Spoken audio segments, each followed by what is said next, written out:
Pada kesempatan atau pertemuan pertama ini, sesuai RPS, kita akan membahas tentang 2 chapter pertama dari buku Manajemen Keuangan, yaitu yang pertama nanti babnya tentang prinsip-prinsip manajemen keuangan, yang kedua nanti terkait dengan pasar keuangan yang ada di Amerika, seperti itu.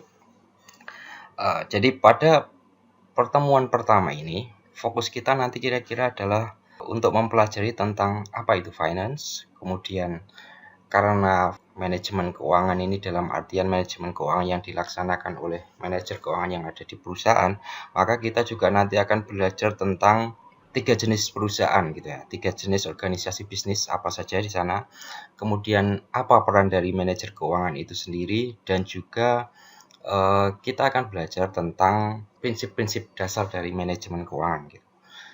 Selanjutnya, nanti kita akan pada bab 2 kita akan lebih banyak belajar tentang financial market, tentang pasar keuangan. Kita akan belajar seperti apa sih struktur pasar keuangan di Amerika, kemudian institusi-institusi keuangan yang terlibat di pasar keuangan itu di sana apa saja gitu kan.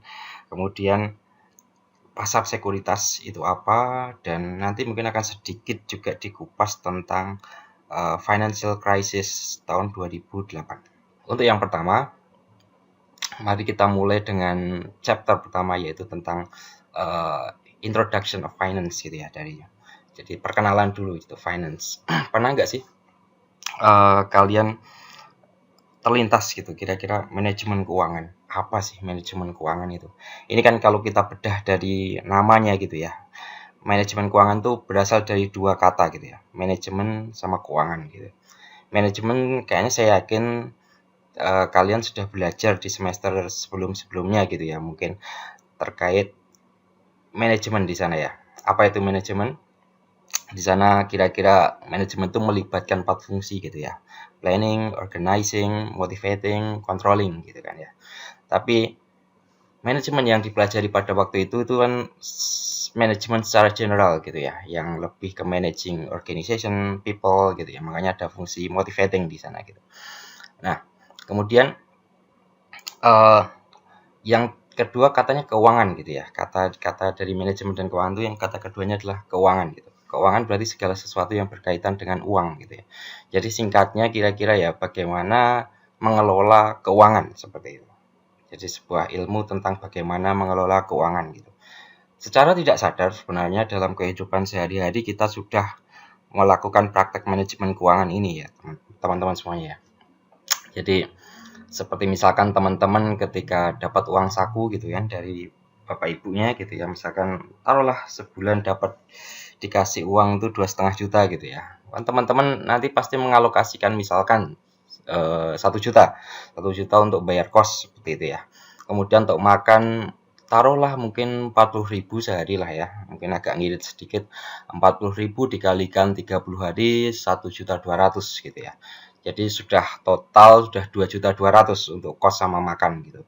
Tinggal tersisa 300.000. 300.000 tadi sama teman-teman nanti dialokasikan misalkan yang 100.000 itu untuk keperluan kas di kelas dan lain-lain gitu, fotokopi gitu ya. Tinggal 200.000. 200.000 mungkin ada yang dibelanjakan teman-teman gitu ya untuk membeli apa gitu, 100 yang 100-nya teman-teman pakai untuk savings gitu ya, untuk ditabung seperti itu.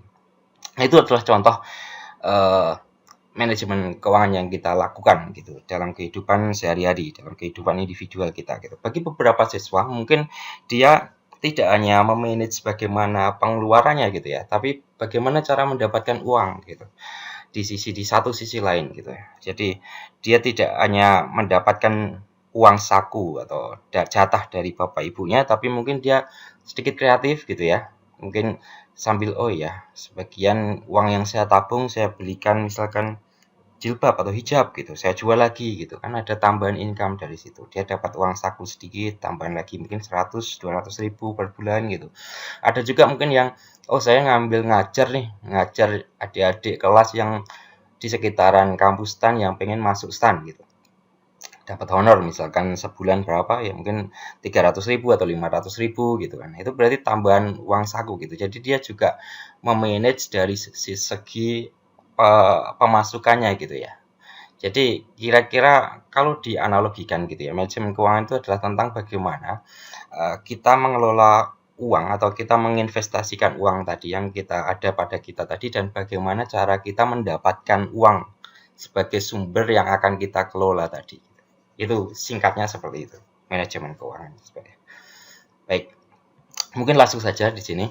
Jadi di slide sebelumnya, slide ini adalah sebenarnya sama persis dengan slide yang di-share oleh tim dosen manajemen keuangan gitu. Cuman di sini saya sesuaikan bahasanya, saya inikan bahasa Indonesia. Tujuan saya sebenarnya tidak ada maksud apa-apa, tapi agar lebih memudahkan teman-teman yang mungkin belum punya buku dan lain sebagainya gitu ya.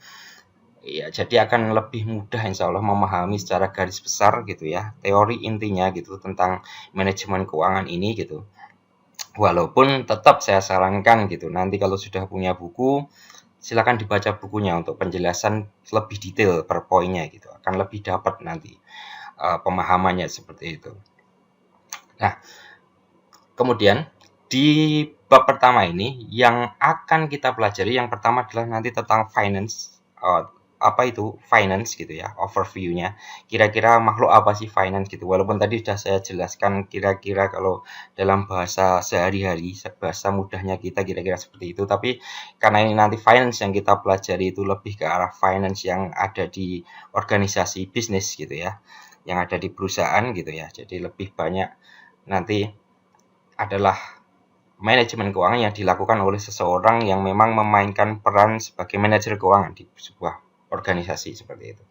Jadi nanti kita juga akan belajar tentang apa-apa saja jenis organisasi bisnis itu yang ada gitu secara garis besar. Kemudian apa tujuan seseorang yang bernama atau yang bertitle manajer keuangan di sebuah organisasi bisnis tadi. Fungsinya apa sih dia gitu. Sama yang paling penting juga, yang tidak kalah penting, itu adalah kita akan belajar tentang 5 prinsip dasar manajemen keuangan. Prinsip dasar ini penting, karena ini fundamentalnya finance gitu ya, yang ada di sekitar kita gitu. Dari sini saya harapkan nanti teman-teman juga lebih memahami manajemen keuangan itu dan bisa mengambil pelajaran ini gitu ya untuk diterapkan baik di kehidupan sehari-hari gitu, ataupun nanti jika suatu saat teman-teman menjadi ya manajer keuangan di levelnya masing-masing gitu ya, manajer keuangan di kelas, manajer keuangan di rumah tangga gitu, atau menjadi manajer keuangan di perusahaan beneran misalkan seperti itu. Baik, kita mulai tapi sebelum kita masuk ke 4 materi utama ini, kita mungkin pertama masuk ke tujuan pembelajaran dulu ya. Jadi sebagaimana tadi sebenarnya, jadi karena ada 4 materi pokok utama tadi, maka tujuan pembelajaran yang pertama ya tentu kita memahami ya, dapat diharapkan dengan setelah belajar ini kita akan dapat memahami apa pentingnya manajemen keuangan gitu dalam kehidupan sehari-hari personal kita maupun dalam profesional gitu ya, seandainya kita memang nanti profesinya terkait dengan fungsi manajemen keuangan gitu ya. Kemudian juga mengidentifikasi 3 keputusan bisnis utama yang dibuat oleh seorang manajer keuangan seperti itu. Yang kedua, kita dapat membedakan gitu ya, apa sih perbedaan antara 3 bentuk legal dari bisnis gitu ya. Bisnis yang utama itu apa saja, 3 gitu. Selanjutnya yang ketiga, kita bisa memahami peran manajer dalam sebuah keuangan, manajer keuangan dalam sebuah perusahaan gitu. Jadi fungsinya apa dia di sebuah perusahaan gitu. Yang keempat, tentu sebagaimana yang saya sampaikan tadi, teman-teman nanti dapat memahami gitu ya, apa sih 5 prinsip manajemen keuangan gitu. Jadi dari situ teman-teman saya harapkan ya, walaupun sebenarnya prinsip 5 prinsip ini secara tidak sadar itu sebenarnya sudah kita pahami sebenarnya. Tapi akan lebih baik apabila 5 prinsip ini juga kita pelajari gitu. Jadi kita tahu gitu, seperti apa. Baik, kita mungkin langsung ke materi yang pertama, yaitu tentang overview. Finance itu apa? Finance itu dalam pengertiannya adalah ilmu atau studi tentang bagaimana individu gitu ya atau orang itu dan bisnis mengevaluasi investasi-investasi yang ada dan bagaimana mendapatkan atau mengumpulkan modal untuk mendanai investasi-investasi tersebut gitu. Nah, tadi saya ambil analogi kalau kita dalam kehidupan sehari-hari kan bagaimana cara kita menggunakan uang saku kita yang dikasih orang tua kita, terus bagaimana kita dapat mengumpulkan modal untuk mendanai investasi itu kita analogikan kira-kira ya uang saku tadi lah gitu. Kalau sebagian orang ya mungkin dapat dari orang tuanya saja gitu, tapi sebagian yang lain mungkin ada yang cari sumber pembiayaan lainnya gitu. Dalam artian dia juga dapat sumber pemasukan lain gitu ya, dari mengajar, dari jualan gitu kan, dari apa macam-macam mungkin ya, dari ngamen mungkin kalau ada, saya yakin nggak ada ya. Jadi seperti itu atau mungkin dari jadi YouTuber gitu kan yang sekarang lagi ngehits gitu, siapa tahu kan ada dari teman-teman yang jadi YouTuber juga. Nah, kalau di perusahaan gitu ya, kira-kira jadi misalkan nih saya taruh kasih contoh misalkan apa ya, Indofood misalkan. Indofood dia sedang misalkan mempertimbangkan untuk meluncurkan produk mie instan baru gitu karena dirasa kira-kira Indomie sudah agak-agak turun misalkan gitu ya. Jadi dia ingin meluncurkan produk baru gitu ya yang sebagai nanti pendampingnya Indomie untuk menahan laju mie instan lain misalkan. Jadi nanti Nusantara Mie misalkan gitu. Nah, dari Nusantara Mie tadi yang mau diluncurkan tadi tentu kan butuh modal ya untuk melakukan riset, development nanti untuk pemasarannya gitu ya dari Nusantara Mie tadi. Nah, perusahaan nanti akan mencoba mengevaluasi ya kira-kira dana untuk investasi tadi ya untuk peluncuran produk baru tadi yang Nusantara Mie itu dari mana gitu.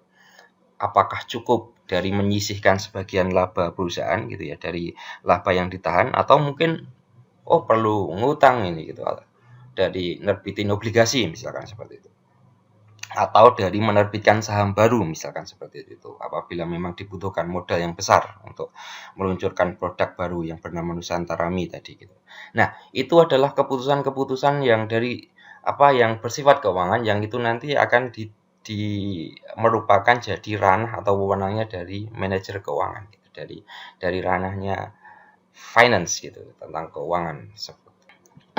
Selanjutnya ini secara garis besarnya gitu ya.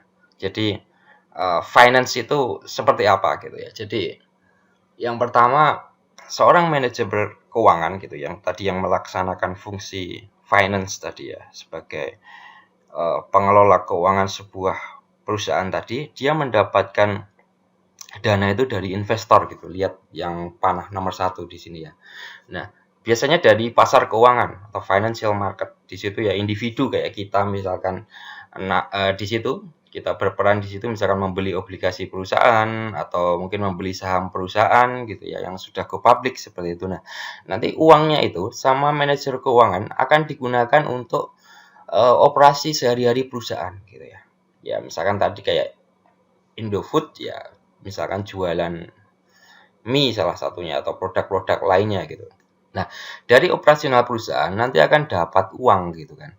Dari penjualan akan dapat uang gitu kan, dapat profit, dapat untung seperti itu. Nah, uangnya ini oleh manajer keuangan nanti sebagian akan diinvestasikan kembali untuk mendanai operasional perusahaan gitu ya, dalam bentuk retained earning gitu ya. Diinvestasikan kembali ke perusahaan. Sebagian nanti akan dikembalikan gitu. Dikembalikan ke investor dalam bentuk dividen misalkan seperti itu. Atau kalau obligasi ya nanti dalam bentuk pembayaran bunga atas obligasi tersebut. Jadi ini mekanisme secara umumnya.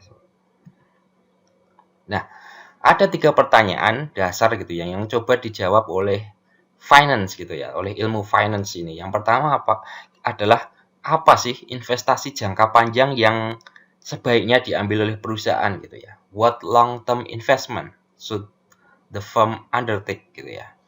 Jadi ini kalau di istilah keuangannya itu disebut dengan keputusan capital budgeting gitu ya. Ingat ya, kalau capital budgeting gitu. Capital itu modal gitu. Biasanya ini untuk long term gitu. Budgeting itu penganggaran gitu ya. Keputusan penganggaran modal gitu ya. Jadi investasi jangka panjang apa yang harus diambil oleh perusahaan gitu ya. Tadi seperti perusahaan Indofood tadi ya, yang misalkan mau meluncurkan produk Nusantara Mie. Nah, itu termasuk dalam capital budgeting decision gitu ya. Karena mungkin dengan meluncurkan produk itu perusahaan perlu membangun pabrik baru atau perlu menambah tenaga kerjanya, perlu mengalokasikan uang untuk riset and development gitu kan. Jadi keputusannya itu akan berlangsung dalam jangka waktu yang panjang ya. Jadi tidak hanya setahun selesai gitu ya. Nanti akan seterusnya akan jualan mie itu ya, Nusantara Mie itu apabila sukses seperti itu. Selanjutnya adalah pertanyaan kedua adalah bagaimana sih seharusnya perusahaan mengumpulkan atau mendapatkan uang untuk mendanai investasi-investasi tersebut gitu atau how to fund gitu ya, this investment gitu.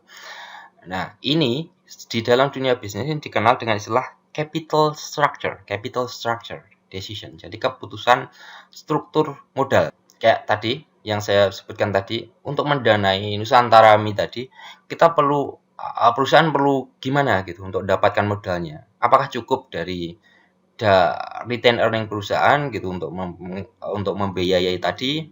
Apakah perlu untuk menerbitkan saham baru misalkan? Apakah perlu juga untuk ngutang dalam artian menerbitkan obligasi seperti itu? Nah, itu termasuk dalam keputusan struktur modal atau capital structure decision. Nah, yang ketiga adalah untuk menjawab pertanyaan bagaimana gitu, atau apa cara terbaik perusahaan untuk mengelola aliran kasnya, karena aliran kas terjadi pada aktivitas sehari-hari gitu. Nah, namanya perusahaan tadi kan ya jualan gitu ya, jualan Nusantara Mie tadi kan, dalam kesehariannya kan harus ini ya, memproduksi barang kemudian dikirimkan ke pedagang-pedagang seperti itu ya, atau ke saluran distribusi barang gitu kan. Nah, nanti kan akan dapat uang gitu. Uangnya itu kan timbul dalam aktivitas sehari-hari gitu ya. Enggak brek dapat sekian gitu kan enggak, tapi dikit dapat penjualan dapat gitu kan. Seperti itu. Nah, ini perlu di-manage gitu ya. Perlu di-manage dengan baik gitu ya. Aliran kas ini gitu. Nah, ini disebutnya dengan working capital management gitu ya. Jadi manajemen modal kerja gitu. Kalau kita istilah working capital itu kan kita biasanya kaitannya sama sesuatu yang bersifat current kan ya. Net working capital. Masih ingat teman-teman kan? Net working capital apa? Rumusnya kalau di akuntansi. Ya, kira-kira seperti itulah ya. Nanti dicari kalau bagi yang belum dapat naik. Oke. Terus pertanyaannya juga, kenapa sih kita perlu belajar finance gitu ya? Jadi, pengetahuan tentang tools keuangan itu penting.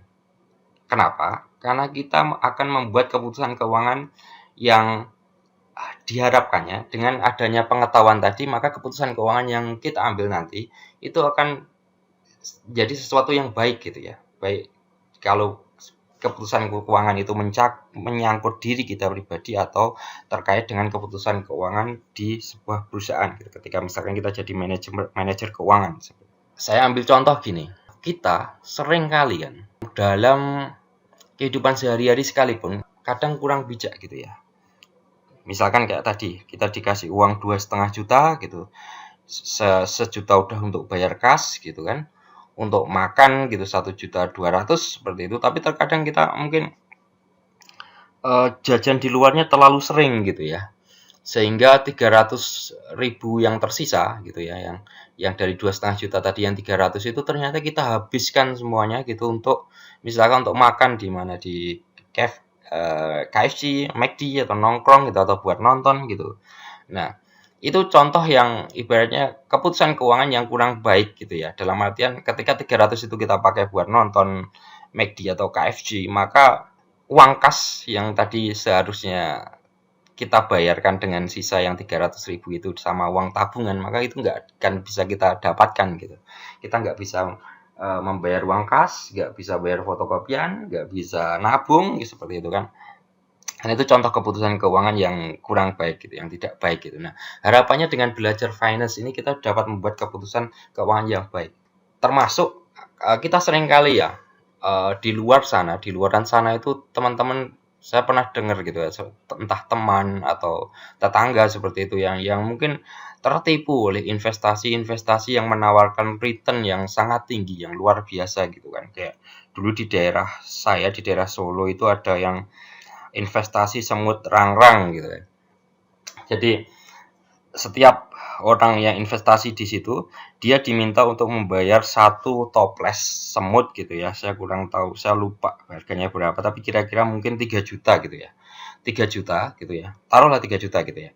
3 juta satu toples semut gitu. Nanti semut itu tinggal dikasih gula di atasnya gitu, dibawa pulang dikasih gula di atasnya gitu. Jangka waktu 3 bulan kemudian, toples itu silahkan dibawa lagi ke perusahaannya tadi. Nanti akan dibayar 5 juta per toples, apapun yang terjadi. Walaupun semut di dalam toples itu mati semuanya gitu. Akan dibayar dengan harga 5 juta oleh si perusahaan tadi. Jadi perusahaan tadi berdalih bahwa ini adalah investasi semut rangrang untuk apa? Mendapatkan telur semut rangrang gitu. Jadi toples ini beli 3 juta, kalian bawa pulang, nanti diternak di rumah, kasih gula di atasnya gitu, sama kasih minum air secukupnya gitu. Nanti 3 bulan bawa ke sini, kami akan olah telurnya gitu kan. Anda dapat bayaran 5 juta gitu. Jadi returnnya berapa itu? Kalau 3 juta kembali 5 juta berarti berapa itu? 66% kali ya, 66% dalam jangka waktu 3 bulan gitu, 3 atau 4 bulan gitu. Sangat tinggi sekali return per bulannya kan. Kalau dibagi 3 bulan misalkan 66 dibagi 3 kan 22 ya, 22% gitu. Nah, dengan belajar finance ini maka kita akan saya berharapnya kita akan lebih rasional gitu. Apakah mungkin sih saya bakal dapat return 22% gitu dalam jangka waktu 1 bulan gitu ya. Dan artinya setahun berapa persen tuh, tinggal dikalikan aja ya, 22 kali dari 12 gitu ya, berapa persen gitu. Apa mungkin saya dalam setahun dapat return segitu gitu dengan resiko saya yang hampir nggak ada gitu kan. Hampir nggak ada, kenapa? Karena toples tadi mau semutnya mati semua atau apa gitu ya, pasti dibayar secara penuh 5 juta itu oleh perusahaannya tadi gitu. Dan akhirnya orang kan karena pembayarannya lancar, yang pertama-tama masuk investasi itu beneran kan, dia 3 juta beli, dikembalikan lagi dapat 5 juta, dia beli lagi dalam jumlah yang lebih banyak gitu kan. Kan secara psikis seperti itu ya, karena saya udah berhasil nih, pas yang pertama dibayarnya juga tuntas, berarti nggak bohong nih perusahaannya. Nah, dia mulai beli semakin banyak dan temannya juga banyak gitu kan. Oh, kamu kok enak banget beli di situ gitu. Udah saya ikut investasi semut rangrang itu. Akhirnya semuanya ikut. Nah, pada suatu titik nanti akan ketahuan tuh sebenarnya investasi-investasi kayak gitu tuh model kayak misalkan skema Ponzi gitu ya, Ponzi scam gitu. Jadi yang sebenarnya ya uang yang buat bayarin yang awal-awal itu ya datang dari yang terakhir-terakhir gitu. Makanya pada suatu titik tertentu nanti akan pasti terbongkar kedoknya itu, investasi keuangan seperti itu. Nah, harapan saya dengan teman-teman belajar finance ini, teman-teman nantinya tidak akan ikut model investasi kayak gitu juga gitu ya. Tidak mudah tertipu lah oleh tawaran-tawaran investasi yang menawarkan return sangat tinggi tetapi tidak rasional gitu, dibandingkan dengan resikonya gitu. Karena kita di bab 1 ini nanti kita akan belajar dari salah satu prinsipnya, itu ada salah satu prinsip keuangan itu yang menyatakan bahwa return sama resiko itu ada trade off-nya gitu. Nanti kita bahas di akhir-akhir dari bab ini. Baik, itu untuk yang pertama ya, terkait overview manajemen keuangan secara umum gitu. Nah, selanjutnya, sebagaimana yang saya sebutkan tadi, karena di sini manajemen keuangan yang kita pelajari ini lebih ke arah bagaimana seorang manajer keuangan di sebuah organisasi atau di sebuah perusahaan itu mengelola keuangan perusahaan gitu ya, maka kita perlu tahu apa saja bentuk organisasi bisnis gitu ya.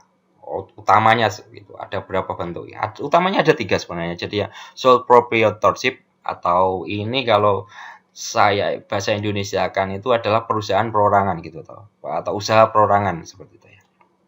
Yang kedua partnership atau persekutuan gitu ya. Nah, ini terbagi atas dua, general sama limited kalau di Amerika. Kalau di kita mungkin general itu firma, limited itu CV, perseroan komanditer gitu ya. Selanjutnya yang ketiga adalah corporation atau perusahaan gitu yang modalnya terbagi atas saham gitu. Saya pikir ini juga sebenarnya udah mungkin teman-teman pelajari di mata kuliah lain gitu. Mungkin pengantar akuntansi atau mata kuliah lain seperti. Kita masuk yang pertama ya.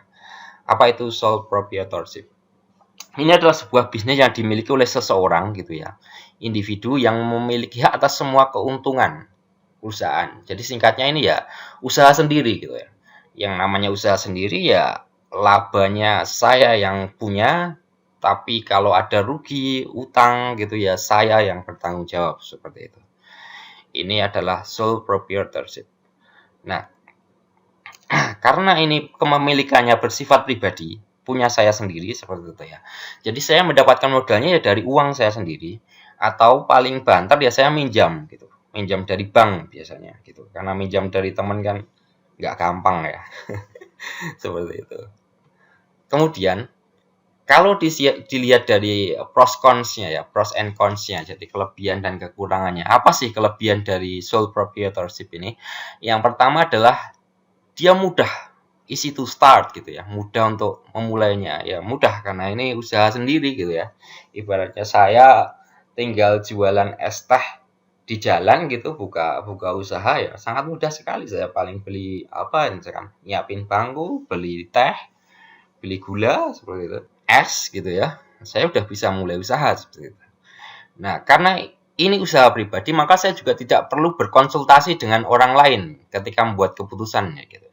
Mau teh tadi saya bikin teh Thai tea atau teh hijau gitu kan. Saya nggak perlu bertanya orang lain nih, kira-kira yang laku apa kita tanya orang ini usaha-usaha saya sendiri, yang rugi-rugi saya sendiri gitu kan. Nah, yang ketiga, kena pajaknya tarifnya perseorangan gitu ya. Jadi kalau secara PPh gitu pajak penghasilan ya saya kenanya tarifnya PPh OP gitu, bukan badan gitu. Nah, PPh OP itu kan seringnya lebih kecil ya dari PPh badan ya tarifnya kan ada tarif berlapisnya progresif misalkan sampai dengan penghasilan sekian kena pajaknya sekian misalkan 5% baru di lapisan berikutnya gitu. Bandingkan kalau dengan pajak korporasi gitu ya, pajak perusahaan mungkin 25% gitu ya, 25% per tidak peduli lapisan penghasilannya. Kemudian kekurangan kerugiannya tadi sudah saya sampaikan karena ini milik pribadi maka kita yang bertanggung jawab atas semua utang-utang perusahaan gitu.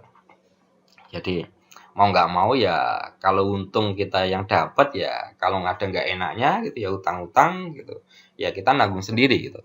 Yang kedua, bisnis cenderung berakhir atau selesai ketika proprietor meninggal dunia gitu. Nah ini contoh kan kita banyak beberapa gitu ya beberapa usaha-usaha misalkan makanan yang udah punya brand besar gitu ya yang kadang ketika pemilik aslinya itu tidak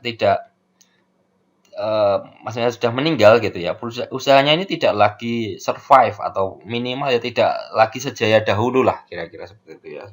Saya kira banyak lah contohnya di sekitar-sekitar kita gitu ya.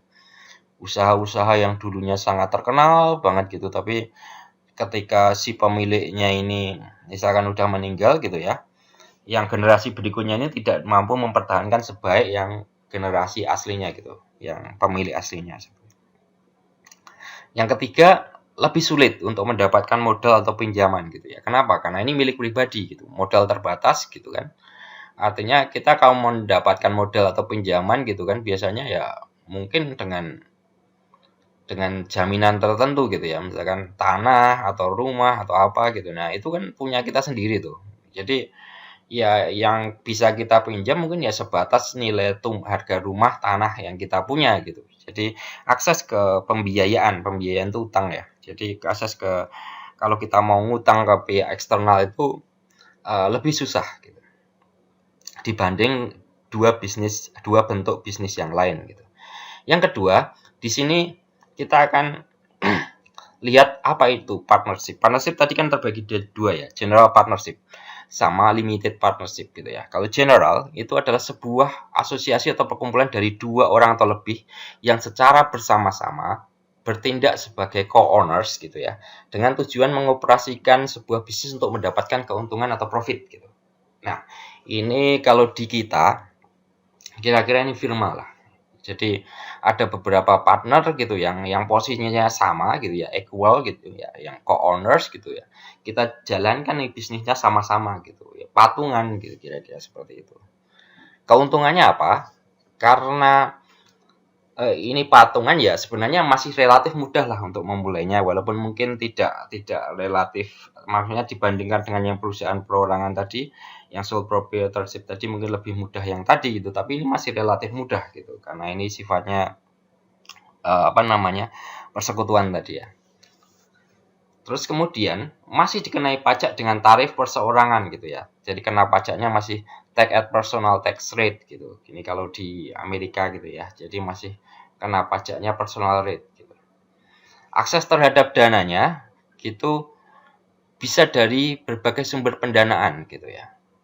Dan partners gitu ya. Karena tadi kita bersama-sama orang lain jadi lebih membuka kemungkinan adanya sumber pendanaan lah dari rekan partner kita atau sumber pendanaan yang lain. Kekurangannya, karena kita tidak memiliki sendiri perusahaan seperti tadi, maka kita juga harus berbagi ya, berbagi baik profit maupun juga berbagi kewajiban gitu. Jadi sama-sama kita dan partner yang lain itu sama-sama lah berbagi. Kalau misalkan ada utang atau apa ya itu utang kita berdua seperti itu. Kemudian tidak selalu mudah untuk mengalihkan kepemilikan karena pada prinsipnya sebenarnya hampir mirip ya, karena ini kita bekerja sama dengan orang lain gitu ya. Jadi untuk mengalihkan kepemilikan gitu ya. Misalkan saya mau jual ke orang lain gitu tidak selalu mudah karena bisa jadi yang partner saya tidak setuju gitu. Wah, jangan kamu jual ke dia, saya nggak bisa kerja kalau sama dia misalkan seperti itu. Jadi tidak selalu mudah untuk mentransfer kepemilikan seperti itu. Kemudian bagaimana dengan limited partnership gitu. Kalau limited partnership sebenarnya pada hakikatnya sama dengan yang tadi gitu ya, yang general tadi. Kalau limited partnership ini kalau lebih ke arah kalau di kita tuh CV gitu ya. Nah, bedanya adalah kalau di limited partnership ini ada general partner sama limited partner gitu ya. Kalau general partner ini dia menjalankan bisnis atau memiliki kewajiban tidak terbatas atas kewajiban utang perusahaan gitu ya. Ini kalau di kita itu sekutu aktif lah gitu, general partner gitu. Limited partner ya namanya limited, jadi dia hanya bertanggung jawab sebatas modal yang diinvestasikan, atau dia itu di sini biasa disebut dengan sekutu pasif gitu ya. Bedanya cuma seperti itu. Tapi keuntungan dan kerugiannya pada dasarnya sama dengan yang di sini tadi yang sudah saya sebutkan tadi. Oke, kita lanjut yang ketiga ya.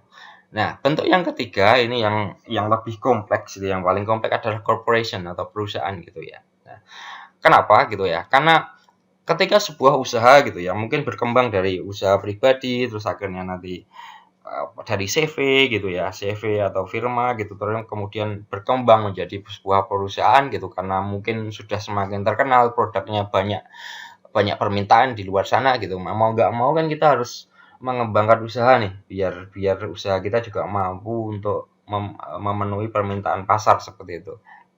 Nah, ketika diperlukan sejumlah besar uang atau modal untuk memenuhi permintaan pasar tadi gitu kan, maka kita mungkin tidak relevan lagi kalau bentuk usaha kita itu hanya CV ya, seperti tadi, maka kita perlu untuk mendirikan sebuah perusahaan gitu ya. Nah, karena perusahaan ini adalah entitas yang terpisah gitu ya dari pemiliknya gitu ya. Jadi dia seperti individu yang berdiri sendiri, maka dia itu sebenarnya dimiliki oleh sejumlah orang atau pemegang saham atau stockholders gitu, atau beberapa orang menyebutnya shareholders gitu ya. Atau yang sebenarnya dia juga pemilik dari perusahaan itu. Seperti itu.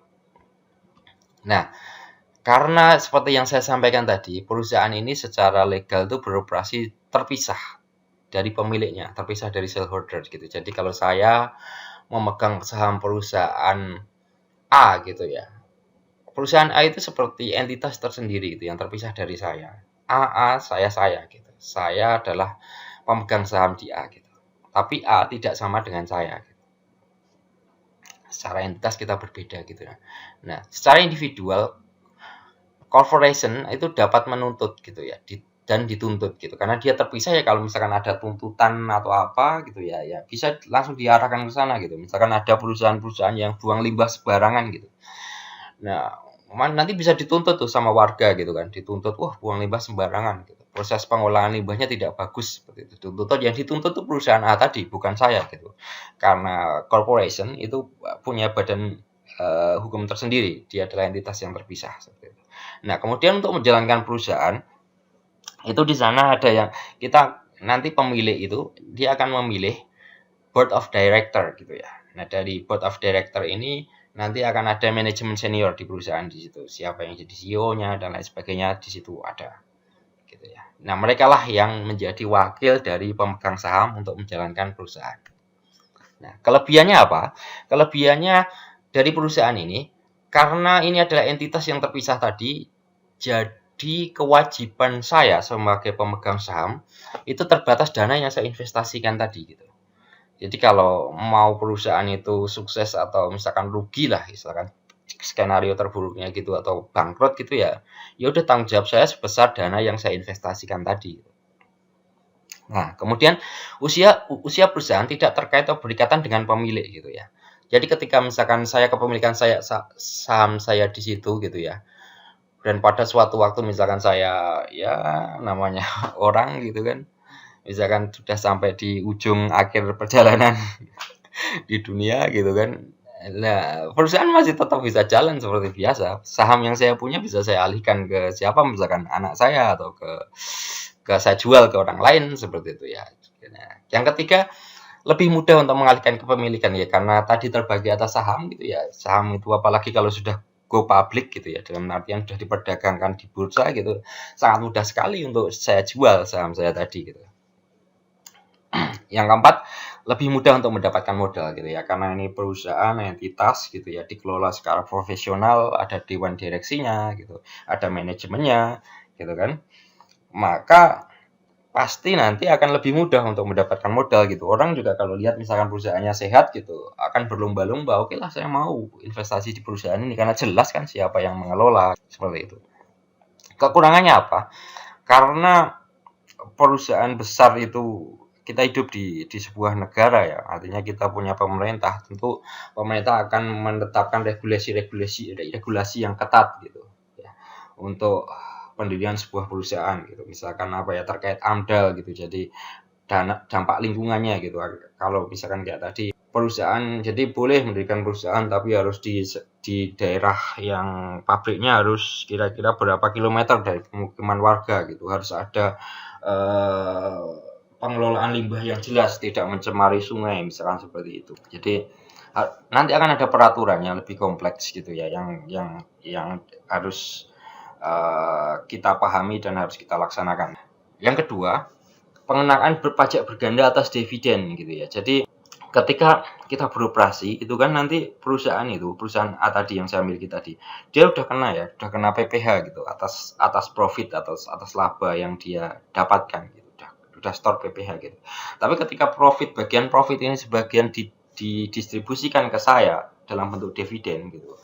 Nah, saya gitu kan nanti juga kena pajak juga PPh perorangan gitu, karena saya menerima penghasilan atas dividen tadi gitu. Jadi kayak 2 kali kena gitu. Seperti itu. Itulah enggak enaknya gitu. Nah, kalau di Amerika itu ada istilah limited liability company gitu ya. Jadi dia pada dasarnya sudah mengkombinasikan manfaat pajak dari sebuah partnership dengan memanfaatkan kewajiban terbatas dari sebuah perusahaan. Jadi kayak hybrid antara partnership dan company tadi ya, dari corporation tadi gitu. Saya nggak tahu nih kalau di Indonesia sepertinya nggak ada ya gitu. Tapi kalau di Amerika sepertinya ada gitu. Saya belum menemukan lah, kira-kira nggak tahu. Menurut saya sih sepertinya limited liability company ini nggak ada mungkin ya di kita seperti itu. Tapi ya nice to know lah seperti itu. Nah, Ini tabel ini menyajikan perbedaannya gitu ya untuk meringkas gitu dari tiga perusahaan atau tiga bentuk bisnis utama tadi gitu ya. Yang sebenarnya kan untuk yang partnership terbagi dua tadi, terus ditambah tadi yang limited liability company tadi gitu. Nah, sebenarnya perbedaannya apa sih kalau dipetakan dari jumlah kepemilikannya, jumlah pemiliknya gitu ya. Sejauh mana gitu pemilik itu bertanggung jawab gitu. Apakah pemiliknya itu memanage usahanya gitu, usahanya itu gitu. Bagaimana akses ke permodalannya, perpajakannya. Nah, ini di tabel ini akan lebih mudah gitu. Jadi kalau tadi ngukur untung ruginya teman-teman bisa lihat dari tabel ini juga. Nanti dibaca ya, dibaca masing-masing gitu. Kira-kira inilah terpetakan lah. Kira-kira akan lebih mudah. Oh, bedanya di sini gitu. Dari 5 bentuk tadi ya, 5 bentuk organisasi bisnis tadi. Nah, ini bagian ini menunjukkan bagaimana sih area atau area finance itu ada di sebuah perusahaan gitu ya. Sebagaimana saya sampaikan tadi bahwa di sana ada dewan direksi atau board of director. Nah, dia kan memilih CEO, CEO-nya. CEO-nya siapa gitu kan. Di sebuah perusahaan kan ada CEO-nya. Ya, misalkan CEO-nya Facebook siapa? Si Mark ya. Nah, kemudian di bawah CEO ini tuh nanti kan ada manajer ini ya, ada misalkan kayak vice president di bagian apa marketing, gitu. Vice president finance atau beberapa orang bisa menyebutnya juga CFO, Chief Financial Officer gitu kan.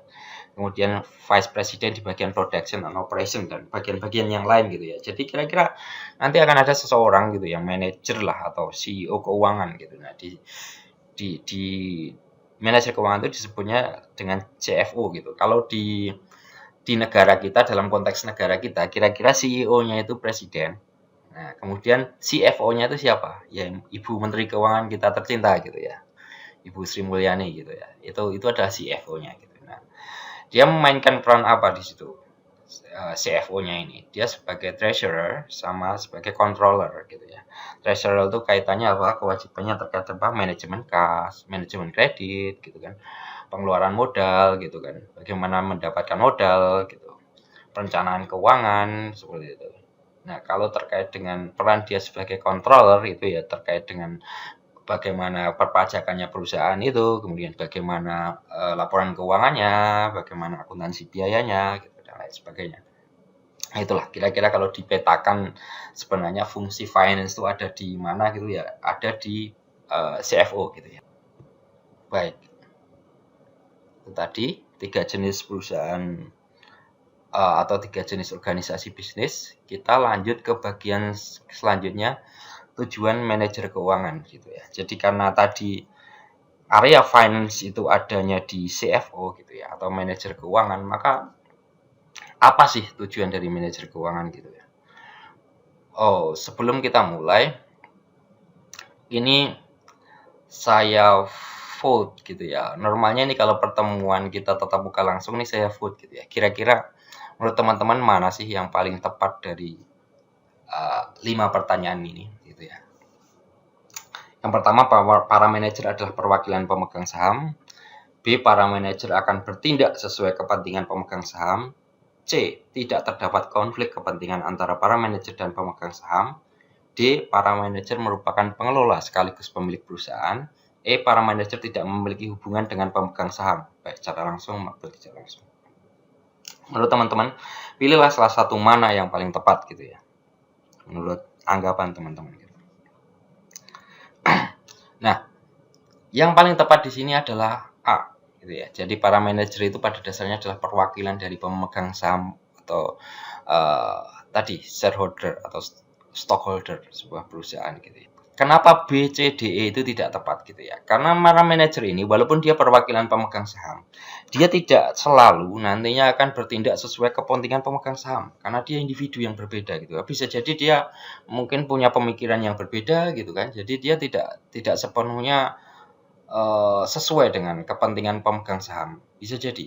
Kemudian karena tidak sesuai tadi maka nanti bisa jadi juga salah satu penyebabnya adalah karena ada konflik kepentingan, jadi dia mungkin pengen misalkan taruhlah pengen juga dapat bonus atau memperkaya diri sendiri gitu ya.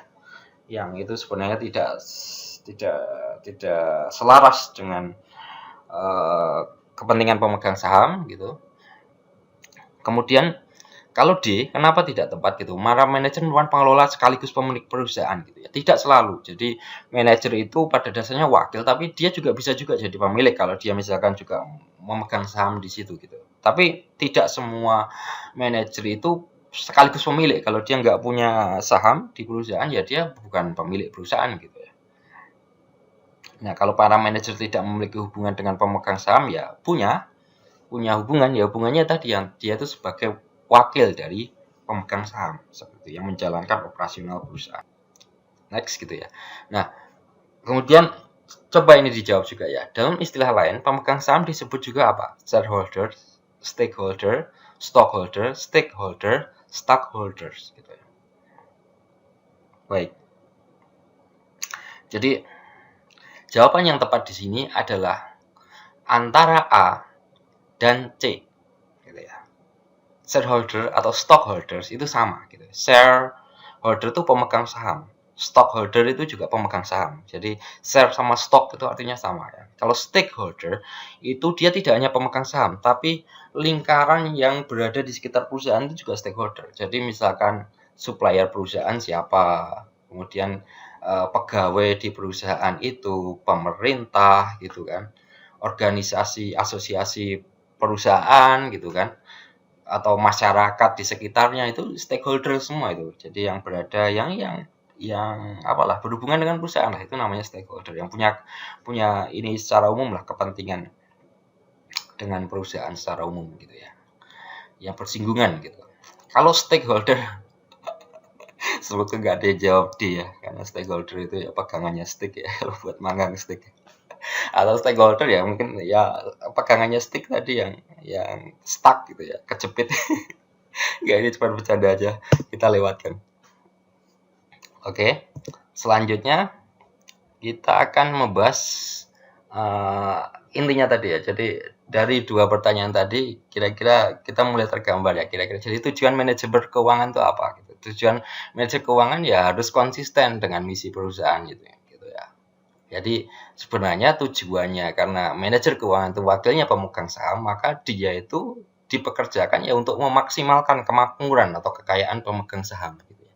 Bagaimana perusahaannya itu agar dapat untung gitu ya. Sehingga nantinya keuntungannya itu dapat meningkatkan nilai perusahaan gitu ya, sama sebagian mungkin nanti dapat dikembalikan ke pemegang saham dalam bentuk dividen gitu. Nah, karena seperti sebagaimana saya sebut tadi ya, sebuah perusahaan itu juga berkaitan dengan stakeholder gitu ya, orang-orang atau lingkungan sekitarnya gitu. Maka tujuannya itu juga tidak sesempit itu gitu, tapi ada memiliki tujuan-tujuan lain yang lebih luas gitu, yang sebenarnya kalau dalam jangka panjang itu kalau kita pikir-pikir nanti juga manfaat positifnya, manfaat baiknya itu kan kembali ke shareholder gitu ya. Ini contoh di buku ini Coca-Cola gitu. Ini adalah visi dari Coca-Cola gitu. Jadi kalau perusahaan itu kan punya visi misi ya, kayak misalkan ketua apa namanya? Ketua OSIS atau presiden BEM itu kan punya visi misi ya ketika misalkan mau mencalonkan diri atau mungkin ketua kelas di kelas ini ada dulu sempat perang atau ini adu visi misi gitu. Nah, ini Coca-Cola itu punya visi seperti ini ya. Jadi untuk mencapai pertumbuhan yang berkelanjutan, kita telah menetapkan gitu ya sebuah visi dengan tujuan yang jelas untuk apa? Yang pertama profit, people, portfolio, partners, planet gitu ya. Lihat, di sini Coca-Cola dalam pernyataan visinya tidak hanya mementingkan tentang profit, tapi dia juga mementingkan tentang people, tentang karyawannya dia gitu, tentang portofolionya, misalkan kayak harga sahamnya dia gitu, kemudian partner-partnernya dia gitu, jadi kayak supplier gitu kan, distributor dan lain sebagainya, dia juga mementingkan gitu. Tapi beyond itu, dia juga punya concern terhadap planet gitu. Artinya apa? Kalau dilihat dari visinya di sini, Coca-Cola itu dia juga memikirkan tentang misalkan kayak ekosistem gitu ya. Misalkan jadi harusnya kalau dia konsisten dengan visi ini, Coca-Cola itu tidak dalam operasionalnya mungkin tidak akan mencemari lingkungan seperti itu. Karena kalau dia mencemari lingkungan gitu kan, dia akan kontra atau berlawanan dengan visinya dia sendiri ya. Karena dia juga memikirkan tentang planet, tentang bumi gitu ya. Tapi kalau di satu sisi dia membuat banyak dampak lingkungan yang jelek, maka itu tidak sesuai dengan visi yang ada di Coca-Cola itu gitu. Nah, selain memenuhi kebutuhan atau memuaskan semua stakeholder, konsumen, pegawai, supplier tadi, para manajer tentu harus menaruh perhatian khusus ke pemegang saham gitu. Jadi ya fokus utamanya ya shareholder karena dia pemilik perusahaan gitu ya. Nah, jika para manajer gagal untuk mencapai tujuan memaksimalkan, maka mereka akan kehilangan dukungan dari para investor dan para pemberi pinjaman gitu. Bisnis mungkin akan berakhir dan tentu saja para manajer akan kehilangan pekerjaan gitu ya. Jadi kalau misalkan saya jadi manajer atau jadi CEO sebuah perusahaan gitu ya, kalau perusahaan saya gagal mendapatkan laba gitu atau performanya tidak sesuai yang diharapkan gitu ya, ya itu membahayakan perusahaan yang saya pimpin gitu. Saya nanti jatuh-jatuhnya akan dipecat pasti gitu kan. Saya dipecat oleh pemegang saham gitu karena dianggap tidak kompeten untuk memimpin perusahaan. Nah, itulah sekelumit cerita tentang manajer keuangan gitu ya. Nah, kita masuk ke bab yang keempat, ini tentang 5 prinsip dasar manajemen keuangan gitu. Ini penting. Jadi, teman-teman perhatikan di sini ya. Ada 5 prinsip dasar gitu ya tentang manajemen keuangan gitu. Yang pertama, nilai waktu dari uang. Di sini nilai waktu dari uang maksudnya adalah, coba perhatikan, a dollar received today is worth more than a dollar received in the future. Gitu ya. Taruhlah analogi gini, saya bilang kan, saya punya duit 100.000 ini di dompet, saya mau kasihkan ke PIC kelas lah, misalkan ke Ifat atau ke Uli gitu ya. Uli atau Ifat, ini saya kasih uang 100.000. Mau saya kasih sekarang atau 1 tahun lagi. Ifat sama Uli kira-kira akan milih yang mana? Milih nerima sekarang atau 1 tahun lagi gitu. Dengan jumlah yang sama. Jadi 100.000 sekarang atau 100.000 setahun lagi gitu. Saya yakin Ifat atau Uli akan menerima uang itu sekarang gitu. Lebih memilih untuk dapat uang itu sekarang. Analoginya kenapa? Ya, kalau Uli atau Ifat dapat sekarang, uang itu bisa dipakai gitu. Bisa segera dipakai misalkan untuk beli masker, misalkan sekarang kan lagi banyak yang membutuhkan masker nih. Kulaan masker gitu ya. Kulaan masker misalkan 2.500 gitu ya. Dapat 40 masker ya berarti ya. Ya, 40 masker gitu misalkan. 2.500 dapat harga per maskernya 2.500 dapat 40 masker. 40 masker ini dijual kira-kira 4.000 gitu kan. 4.000 gitu kan. 4.000 kali 40 160.000 gitu ya. Jadi bisa berkembang gitu. Dalam jangka waktu misalkan 2-3 bulan udah terjual semua 40 masker ini ke teman-teman kelas gitu misalkan atau teman kelas yang lain. Nah,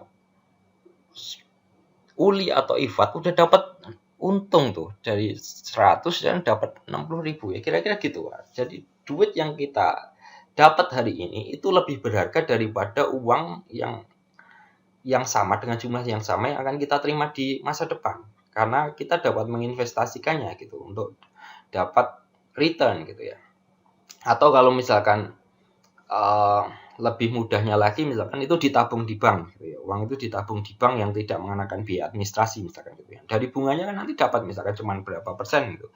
Taruhlah 5% atau berapa setahun gitu ya. Atau 4% atau 3% gitu ya. Nanti akan dapat jadi uang itu dalam setahun ke depan dia dapat 103.000 atau 104.000 gitu ya. Tidak 100.000 yang saya janjikan untuk saya kasih di tahun depan gitu ya. Seperti itu. Jadi prinsip yang pertama ingat ya, jadi money has a time value. Jadi uang itu memiliki nilai waktu seperti itu. A dollar received today is worth more than a dollar received in the future. Itu prinsip yang pertama. Prinsip yang kedua, ada risk return trade off di sana. Ada pertukaran trade off antara risiko sama return. Jadi kita tidak akan mengambil resiko tambahan kecuali kita diharapkan dapat kompensasi return tambahan. Gitu ya.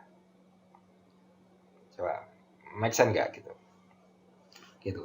Kalau misalkan tadi duit 100.000 yang saya kasih ke Uli atau Ifat tadi gitu ya, mau dipakai buat tadi yang beli masker tadi ya. Kalau harga di pasaran di masker sekarang juga nggak laku gitu ya, maksudnya kalau dia beli sekarang misalkan 2,5 ya, kalau dijual ya paling lakunya juga segitu gitu ya, nggak bisa sampai 4.000 gitu ya. Ya tentu Uli atau Ifat tidak akan memilih untuk kulaan masker gitu ya. Dia akan lebih memilih untuk uang itu ya saya tabung aja gitu. Ngapain saya kulaan masker, nanti belum tentu laku gitu. Permintaan pasar tidak banyak dan harganya juga nggak tinggi gitu. Nanti saya malah rugi gitu. Duit 100.000-nya nggak balik, yang laku cuma berapa masker, untungnya mungkin cuma 200-300 perak seperti itu kan. Jadi prinsipnya adalah kita itu di dalam dunia keuangan tidak akan mengambil resiko kecuali di sana ada harapan bahwa kita akan dapat kompensasi return yang lebih tinggi gitu ya. Dan semakin tinggi resiko, maka akan semakin tinggi juga imbalan yang kita harapkan gitu. Nah, kembali ke contoh tadi yang investasi semut rang-rang yang saya sebutkan tadi ya, yang pertama saya sebutkan. Nah, itu tidak logis gitu ya. Tidak logisnya kenapa? Karena saya beli toples dengan harga 3 juta, dalam waktu 3 bulan saya kembalikan, saya pasti dapat 5 juta. Apapun yang terjadi dengan toples itu, semutnya mau mati semua, saya dapat 5 juta. Artinya, saya hampir tidak ada resiko. Iya kan?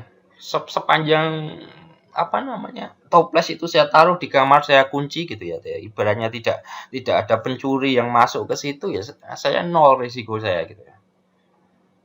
Karena mau semutnya sukses atau enggak diternakkan gitu, saya tetap dapat 5 juta endingnya nanti setelah 3 bulan gitu. Nah, artinya apa? Itu tidak realistis secara prinsip keuangan. Dan kita sebagai orang yang belajar manajemen keuangan, maka sudah selayaknya tidak mau berinvestasi di model-model investasi yang kayak gitu. Kenapa? Karena resiko sama expected return-nya itu tidak sebanding gitu.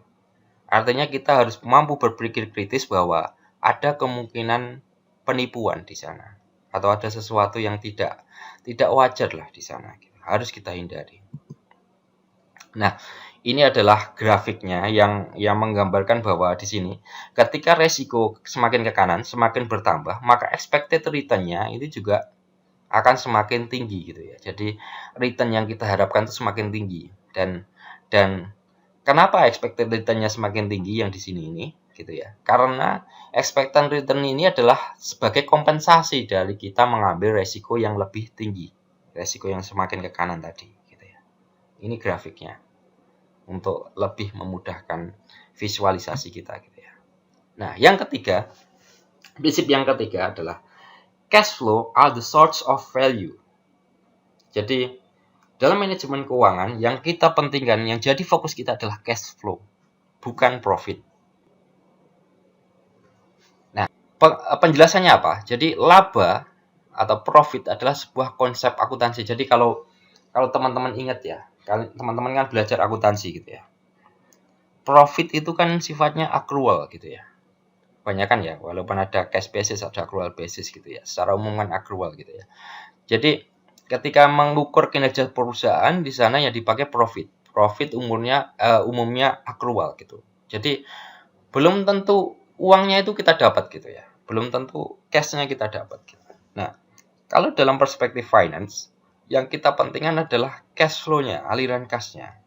Jadi uang cash atau jumlah uang yang benar-benar kita dapat gitu dari sebuah bisnis. Jadi sebagai contoh, kalau ada perusahaan yang melaporkan adanya laba profit tinggi, itu bisa jadi dia nggak milik kas. Gitu. Kenapa? Karena mungkin dia melakukan penjualannya gitu secara kredit gitu ya.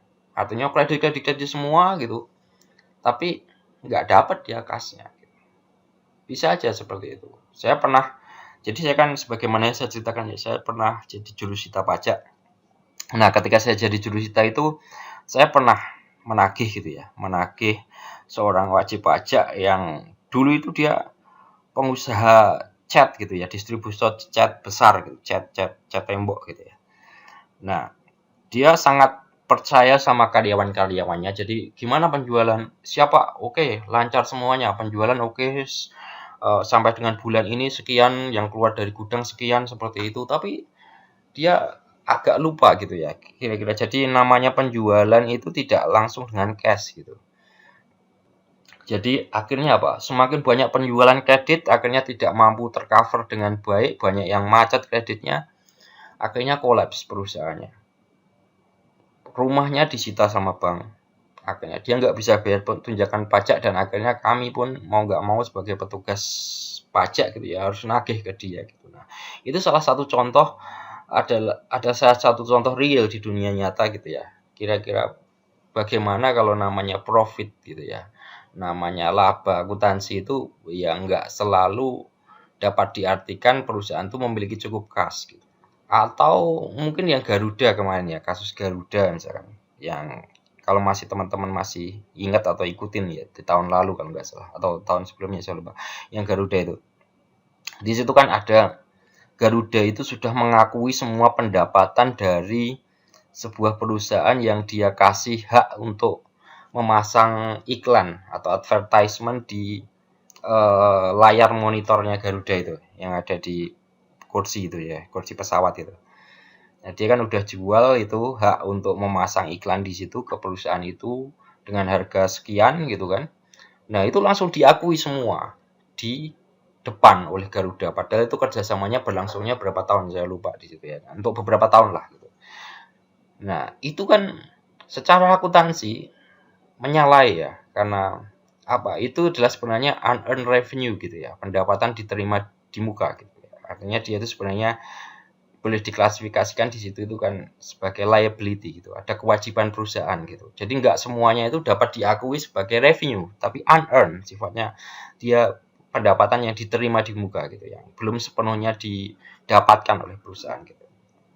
Nah, kalau itu diakui, maka itu nanti akan apa namanya memberikan informasi yang salah gitu ya di laporan keuangan gitu. Seolah-olah perusahaan dapat profit besar, tapi cashnya saya yakin nggak dapat gitu ya. Karena itu perjanjian kerjasama untuk 5 tahun diakui setahun gitu kan. Dan apa namanya belum tentu juga itu dibayar di muka gitu kan. Jadi itu adalah contoh bagaimana kalau profit itu tidak sepenuhnya sejalan dengan kepemilikan kas di sebuah perusahaan.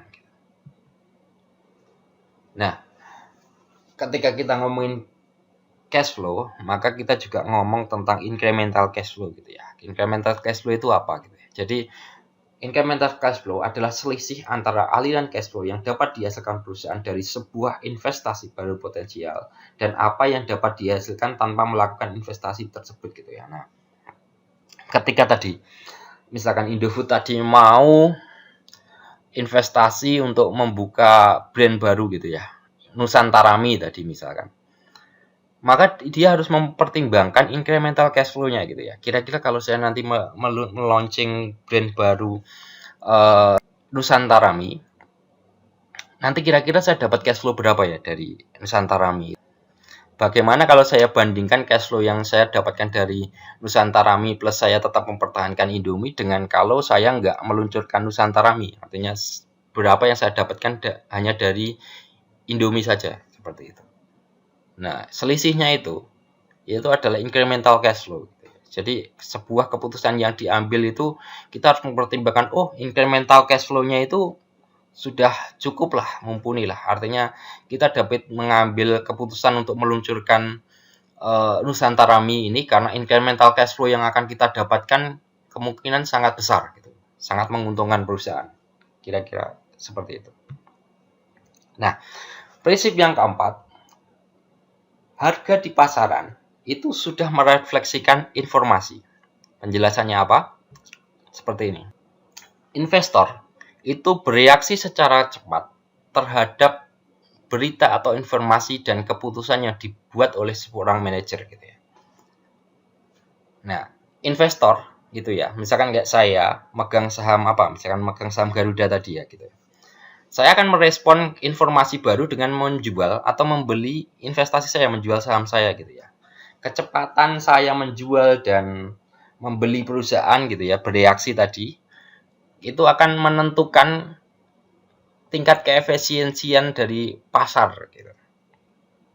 Jadi ketika misalkan tadi ada informasi Garuda gitu kan, Garuda kayaknya kok seperti itu laporan keuangannya gitu ya, bisa jadi saya juga agak-agak khawatir kan, bisa-bisa saya langsung wah saya jual aja nih, saya jual aja investasi saya, saham saya di Garuda gitu, kayaknya mulai ngaco nih Garuda nih, bisa-bisa besok-besok hancur nih gitu, semakin turun, saya jual aja sekarang gitu, misalkan seperti itu.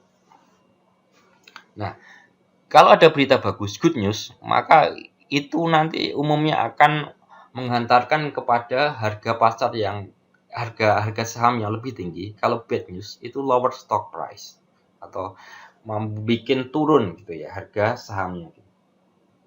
Saya kasih contoh kisah nyata di buku ada sebenarnya. Jadi di tahun 2005 ketika CEO-nya naik, jadi William Perez waktu itu dia sedang naik pesawat gitu ya, naik pesawat jet perusahaan. Ketika sedang di atas, didapatkan informasi gitu ya, pada waktu mau landing, bannya pesawat tadi itu tidak berfungsi gitu. Waduh gitu kan. Orang, dan ini disiarkan secara live di televisi gitu.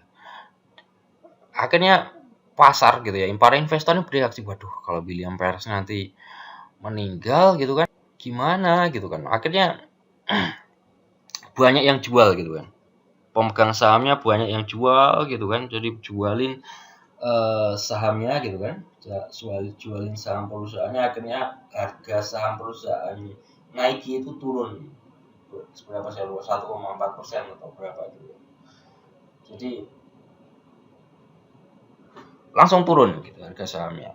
Nah, ketika pada suatu titik diinformasikan bahwa permasalahan yang banyak tadi, rodanya yang mau landing tadi udah bisa dibenarkan gitu, artinya bisa landing gitu, bisa landing dengan aman gitu, dan ternyata benar si William Perez ini bisa landing dengan selamat, sehat walafiat gitu kan.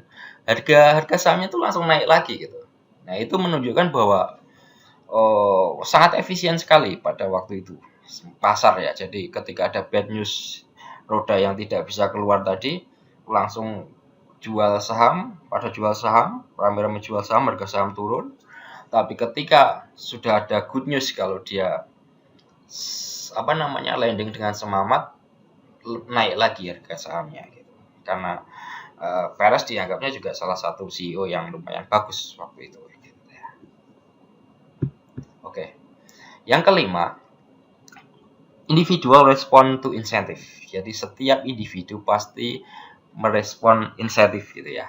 Ini saya kira gampang lah dinalar gitu ya. Namanya orang itu kan kalau ada insentif gitu ya, pasti kita akan berespon, memiliki reaksi atas insentif itu gitu ya. Jadi kalau misalkan di kelas nih, misalkan saya ngadain game gitu kan, saya bilang, "Ayo kita ngadain game. Kalau yang bisa top performance di game ini, saya kasih poin yang bisa untuk menambah kuis misalkan gitu. Nilai kuis yang kurang gitu. Pasti kalian akan semangat untuk main game dengan bener-beneran gitu. Beda kan kalau misalkan saya bilang, kita main game tidak saya nilai gitu ya, cuman buat mengukur kemampuan kita seperti apa, ya mungkin kalian akan asal-asalan saja gitu, bisa jadi gitu. Nggak memberikan performa yang terbaik gitu, karena ya nggak ada insentifnya, nggak ada kompensasi yang kita dapat gitu ya. Nah, kaitannya dengan perusahaan tadi, kita tadi ingat kan ya, namanya manajer itu kan perwakilannya pemegang saham gitu ya. Nah, dia diharapkan dapat bertindak sesuai dengan kepentingan pemegang saham yang tadi memaksimalkan shareholder wealth tadi ya, kekayaan pemegang saham tadi.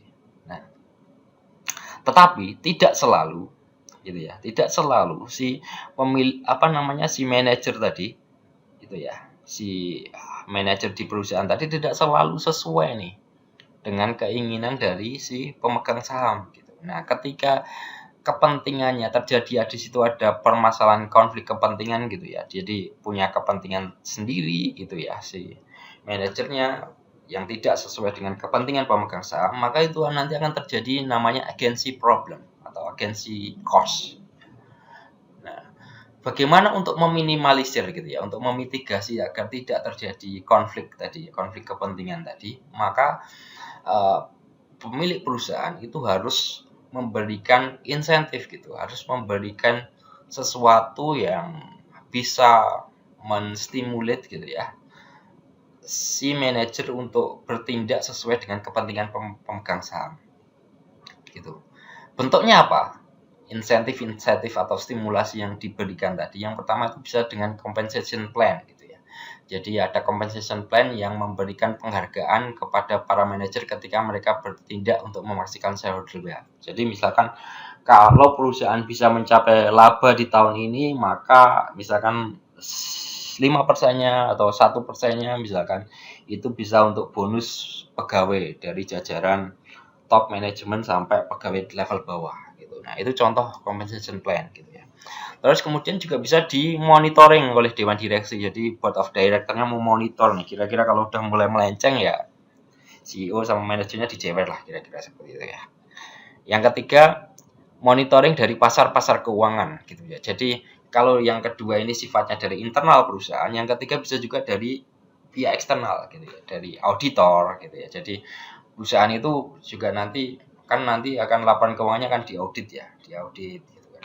Nah, auditor ini juga memainkan fungsi agar tidak ada misalkan penyalahgunaan keuangan di sebuah perusahaan. Atau dari bankers dalam artian di sini yang ngasih kredit gitu kan. Dia juga bisa mencatatkan di sini bahwa harus seperti ini gitu kan. Pembayaran utang ke perusahaan, pembayaran bunganya harus tepat waktu seperti itu, dan harus ada yang disisihkan sekian dari misalkan keuangan perusahaan yang untuk membayar bunga seperti itu. Nah, itu dari pihak banker, juga bisa nanti dari pihak analis sekuritas atau di pihak-pihak yang pemberi kredit agencies gitu ya, agen-agen yang memberikan kredit rating kredit gitu ya, seperti itu. Yang keempat, perusahaan-perusahaan yang underperform akan melihat harga sahamnya jatuh dan menghadapi ancaman diambil alih dan penggantian tim manajemen. Kalau ini yang keempat, ini adalah sesuatu mekanisme yang sifatnya umum gitu ya. Jadi yang natural terjadi di dalam gitu ya. Yang namanya kalau manajemen dia tidak berhasil memaksimalkan kekayaan pemegang saham, dalam artian tidak berhasil mendapatkan laba seperti itu ya, atau performa perusahaannya jelek, nah otomatis kan dia nanti akan pasti diganti kan manajemennya, udah dipecat aja diganti sama yang lain gitu.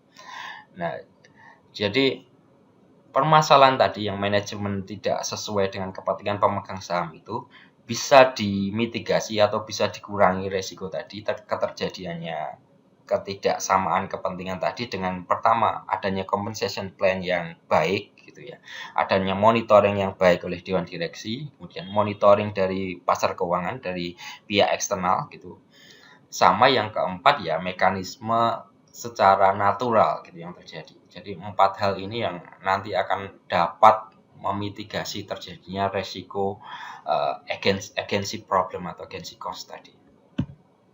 Nah, ini saya kasih contoh kenapa compensation plan atau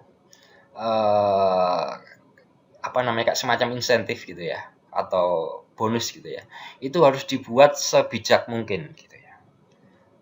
Jadi dia harus didesain secara finansial itu didesain agar dapat menyelaraskan kepentingan dari pemegang saham dan kepentingan si manajer tadi. Contoh yang paling populer itu adalah contohnya executive stock option gitu ya. Jadi ketika misalkan performanya bagus, nanti si manajemen akan dapat opsi untuk ini ya, untuk diberikan saham juga ke perusahaan. Jadi dia nanti yang akan beralih gitu ya, kira-kira tidak hanya sekedar jadi manajemen saja gitu ya, perwakilan pemegang saham, tapi dia juga jadi pemegang saham. Jadi dia pemegang saham juga, tapi sebagai manajer juga. Ini contohnya Larry Ellison, ini CEO-nya Oracle gitu ya. Jadi pada tahun 2010 dia dapat kompensasi itu 68,6 million US dollar gitu ya. Berapa nih? 68 juta dikalikan US dollar berapa sekarang? 16.000 ya. Ya banyak lah ya, sekitar kira-kira segitulah.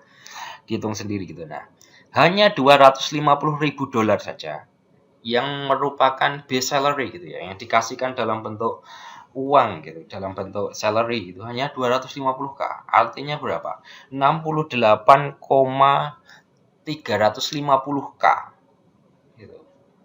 US dollar itu dibelikan dalam bentuk saham atau stock option gitu ya. Jadi dalam bentuk saham atau stock option gitu ya. Opsi untuk dialihkan ke saham juga gitu, bentuk saham juga. So, ini contoh compensation plan.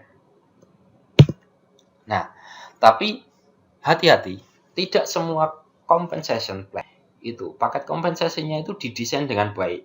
Kenapa? Karena bisa jadi kalau dia tidak didesain baik, itu akan semakin susah ya. Di suatu titik mungkin akan menyusahkan pemegang saham untuk mendepak gitu ya, untuk memecat CEO-nya gitu ya. Ya misalkan di perjanjiannya gitu disebutkan bahwa misalkan kalau dia tidak perform atau apa, nanti akan di apa namanya, ketika dia dipecat dia nanti akan diberikan kompensasi sekian gitu apabila dipecat di tengah jalan misalnya kayak gitu. Nah ini kalau di istilah keuangannya disebut juga dengan sebutan golden parachute gitu. Parachute itu kan apa namanya, parasut ya buat terjun payung itu ya, terjun dari pesawat itu, emas gitu, parasut emas gitu. Artinya apa? Dia turun tapi dengan segala kemewahan gitu ya. Ini contohnya Robert Nardelli, CEO-nya Home Depot gitu. Dia ketika memimpin perusahaan, saham perusahaan itu turun 20% gitu ya dalam 6 tahun gitu ya. Dalam jangka waktu 6 tahun kepemimpinannya gitu. Harga saham perusahaannya turun 20%. Sementara rival-rivalnya dia gitu, itu oke-oke saja, nggak ada yang drop, naik gitu, nggak ada masalah gitu. Tapi Home Depot-nya sendiri, pemiliknya, pemegang saham itu tidak dengan mudah dapat memecat Robert Nardelli. Kenapa? Karena di sana ada klausul bahwa ketika mau mecat Nardelli gitu, harus membayar kira-kira uang apa ya, uang PHK ya, uang ganti ini, uang ganti ruginya itu sebesar 210 juta US dollar gitu ya. Wah, kalau uang segitu kira-kira kita dapat buat apa itu ya? Kalau kita dapat uang segitu mah adalah pensiun aja ya, tidur di rumah aja kali ya. Nah, ini adalah contoh bahwa ketika sebuah compensation plan gitu, compensation package tidak dibuat sebijak mungkin, itu nanti juga akan menyusahkan perusahaan itu sendiri. Oke, saya kira itu yang dapat saya sampaikan di bab pertama. Terima kasih.